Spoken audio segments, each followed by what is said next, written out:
I'm Storm. And I'm Mike. And we are from Advanced Group. What are we talking about today, Storm? Well, today we are talking about some things we sell on the website. Yeah. And I am looking at 3 different things here. But I'm going to start with this pole. Okay, well, this is just a little prop to show this. So I've kind of given you a bit of a gotcha question. So this is the product we're particularly talking about today. This is called a flanged socket. So that's pretty much a generic term that most people would probably use. It might be called something else. People might call it a base plate. I don't know what else people would call it. But this is for putting a pole in which you have a sign on the pole. This would go onto concrete. So typically if you have a flat piece of concrete, you can Dynabolt this, use some other sort of bolt like an Excalibur bolt.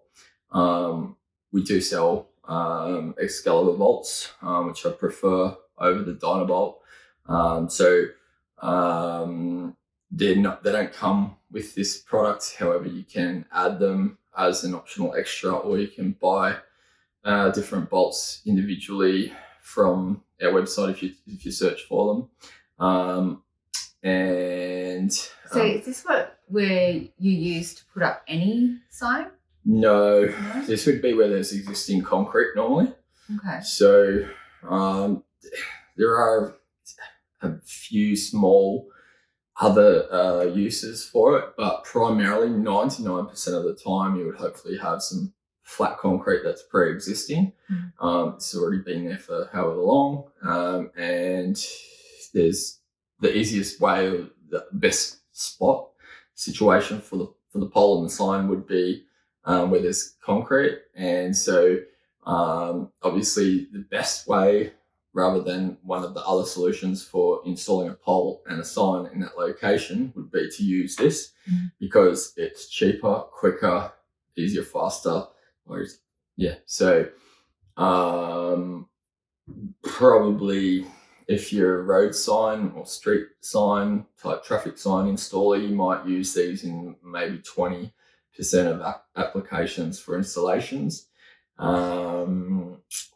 If there's already an existing lamp pole or utility pole or road sign pole in situation, in that location, then obviously the best way is to use whatever is there, even a wall. But if you need a pole and there's nothing near that exact spot, then you can use this. Primarily, I would use these in shopping malls, like a shopping centre, because there's signs galore in the car parks and at the entrances and exits to all the shopping centres. There can be car parking all the way around the perimeter. And so this is a perfect solution for that. You'll notice that there's a few sort of tack welds, spot welds around the side. It's kind of deliberate. Well, it only needs to be as strong as it needs to be, but basically you would rather this would break off at the base if a car hits the pole, rather than it trying to pull out the Dynabolts and damaging the concrete. So if a car hits this and it does go over, it's almost like a built-in solution for preventing the concrete from damaging by just having the tack spot welds around the edges. And so if that does break at those weld points, then you can just undo the bolts, take that away, put another one of these base plates, put the new pole. You'll also find a lot of these at a keep left on a traffic island. Cars are hitting them fairly frequently. There's some locations where they might break once a week. If this breaks, it's pretty easy just to pull out the pole and the keep left sign and put another one and put everything back together. Is this the pole that would go in there? Yeah, so for the sake of this demonstration video, we can put the pole into here. It's got a bit of a design element to the top of this sleeve, and it's kind of been compressed, crushed, whatever you would want to call it, squashed at the top here. And that's deliberate because the wedge which we sell with this Flanged Socket is the perfect size for this little part here that's not squashed. And then if you hit this with a hammer, no matter how strong you think you are, you would never be able to pull this out because the force and the friction on this will keep it so secure that you could possibly install this on the ceiling, hang off this pipe, and you still wouldn't be able to pull that out once that's in.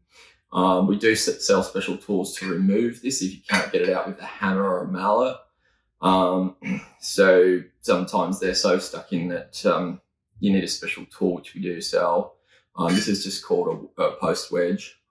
We do sell other accessories for installing posts that we'll get to in other videos, but these are sold separately from memory, or just add them as an optional extra.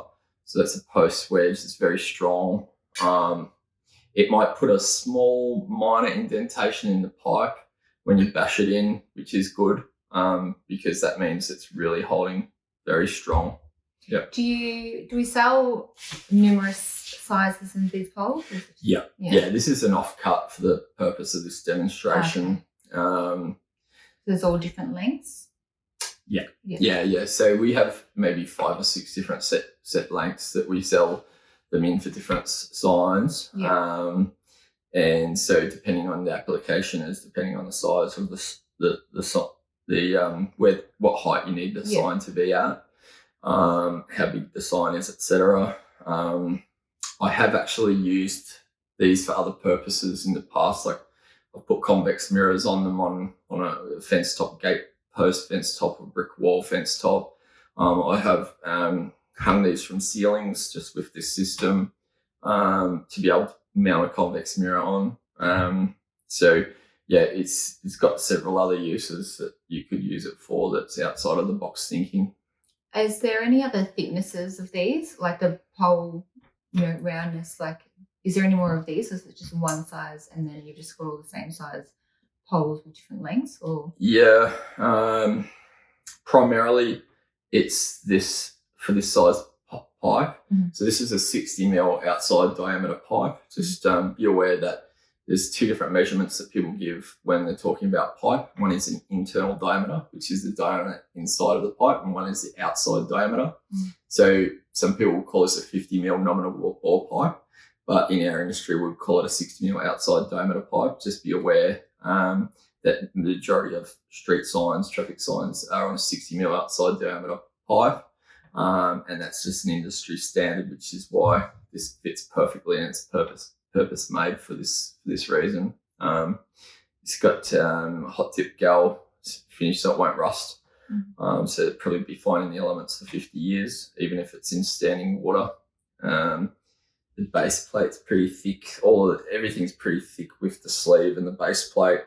I think the base plate's 6 mil. This sleeve might be 6 mil wall. The hole diameters, I forget exactly, it might be about 15 or 16 mil. I forget the exact dimensions of the plate. From memory, somewhere around 150 mil to 200 mil square, I forget exactly, but the details will be on the website. What else was there? Having the base, the pole, and then say I grabbed the sign I wanted. Yeah. What else would I need to bring it all together? So the bolts to bolt into the concrete. Mm-hmm. So the bolts don't come with this? No, they're sold separately. Okay. Different people like different bolts. Yeah. Some people have tried to use these on asphalt bitumen before, but I don't really recommend it unless you had like super long fixings. Sometimes we have 300 mil long fixings on our website, which I have used before with these, which is like a screw. It's like it's got a thread probably halfway down the screw. It's 300 mil long, and so by just doing some pilot holes with the through the bolt holes into the asphalt, I was able to just use an impact wrench to put those big screws in. So you can technically use these for asphalt. However, I wouldn't use anything shorter than a 300mm screw, just because it would be too easy to get it loose and wiggle it around and pull it out or fall over. Or, you know, if you just use, say, 150mm screw into some sort of nylon anchor, it's not necessarily going to be very secure at all. Yeah, so you can actually use them for asphalt. I have done that before. Yeah. So, and how would you attach the sign? Does the sign come with anything that can? Yeah, we'll do that in another video. Okay. There's special brackets for these poles with these signs. This video is particularly about this. I think the last thing that I will mention about this is going back to why it's squashed in this particular shape with a location spot for the wedge, is because if you have this perfectly level and you put your spirit level onto the pole and it's perfectly plumb, then by bashing this wedge, it's not going to put it off plumb. Whereas if you didn't have the squashed part and you bashed a wedge in, if it was not a flange-based plate made by Advanced Group, then potentially by bashing the wedge in, it's going to put the pole off plumb. And it's just ugly for aesthetics at a shopping centre. Everything looks much nicer and neater when everything's perfectly plumb. So does anyone, sorry, for any reason paint these? Yes. Yeah. We've painted them before. We've had certain applications where they needed to be painted. We don't normally paint hot dip gal because it doesn't stick very well. There's some gases that within the hot dip zinc gal, and as it's off gassing, it causes the paint to peel off. So most paints would probably peel off within a year or two if you tried to just paint it, and it would look pretty unsightly. So we have a several step process for powder coating these, where we would put an E-primer, which is just an epoxy. Dulux manufactures an E-primer. And then so we would E-prime it, bake it, or probably first we would actually bake it, get a lot of the off-gassing, then E-prime it, then bake it, then powder coat it and bake it. So it's a little bit expensive if you have maybe dozens or potentially hundreds or at least dozens, then it's economical. If you're just doing one or two, it's not very economical because there's a minimum setup cost for the colour. There's curious back and forwards from the powder coaters, etc. There's a time turnaround, etc. So it's much more economical just if you're doing like 10 or 20 or 30 or 40 of them. We have used these in safety applications where we're doing different things with might be, you know, temporary or permanent fences, or just sort of like a bollard sort of situation, or there's a million different reasons why you could use it in another application where you want safety yellow. You don't want